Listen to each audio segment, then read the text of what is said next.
সবাই কাঁঠাল রান্না করে করে ভাইরাল হয়ে যেতেছে। তা আমি ভাবলাম আমি একটু ভাইরাল হই। তো যেই ভাবা সেই কাজ।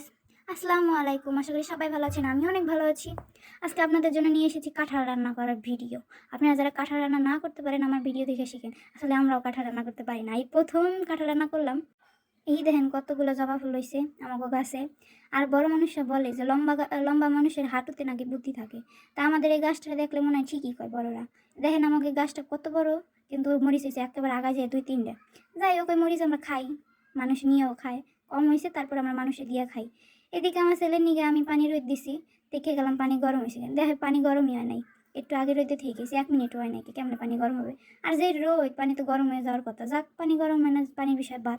আসলে অত বকবক না করে আমরা আগে কাঁঠাল রান্না করা শুরু করি। তো প্রথমে কি করবেন, একটা কড়াই দিবেন, কড়াইতে তেল দিবেন, তেল দেওয়ার পরে পেঁয়াজ রসুন দিয়ে, রসুন তো দিবেন না, পেঁয়াজ দিবেন, মরিচ দিবেন, দিয়ে তারপর নাড়াচাড়া করবেন। যতক্ষণ পর্যন্ত পেঁয়াজ লাল না হবে ততক্ষণ পর্যন্ত নাড়াচাড়া করবেন। এই তো পেঁয়াজ লাল হয়ে আইছে, লাল হয়ে আইছে, তারপরে কি করবেন, একটু রসুন বাটা, একটু আদা বাটা, তারপর হইছে জিরা বাটা দিবেন, দিয়ে ইচ্ছা মতো নাড়াচাড়া করবেন। তারপর আবার একটু হলুদ দিবেন, হলুদ দেওয়ার পর একটু মরিচের গুঁড়ো দিবেন, দিয়ে একটু পানি দিয়ে আবার একটু নাড়াচাড়া করবেন। খালি নাড়াচাড়া করতেই থাকবেন, বুঝছেন? রান্না মানে নাড়াচাড়া করা, কুটাকাটি করা।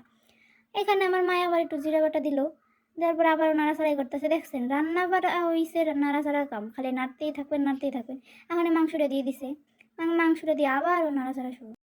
এখন মাংসটা ভালো মতন কষাই নেবেন। কষাই নেওয়ার পরে এই যে কষাই না দেখলেই আমার মন চাই কি মাংসটি সব আমি খেয়ে ফেলাই। মাংস কষানোটা যে কত মজা, রান্না থেকে কষানোর সময় বেশি মজা লাগে মাংস। এখন করে আলু দিয়ে দিল মায়, আলু দেওয়ার পরে আবার মনে করে নাড়াচাড়া করতেছে। তারপরে আবার কাঁঠাল সিদ্ধ করে রাখছিলাম, আমি কাঁঠালগুলো দিয়ে দিল, দেওয়ার পরে কাঁঠাল দিয়েও নাড়াচাড়া করতেছে। আপনারা যারা কাঁঠাল রান্না করে খাইছেন অবশ্যই আমার কমেন্টে জানাবেন।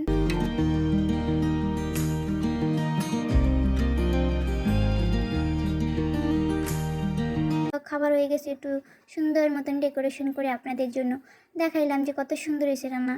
তো সবাই ভালো থাকবেন, আজকের ভিডিও এই পর্যন্তই। আল্লাহ হাফেজ।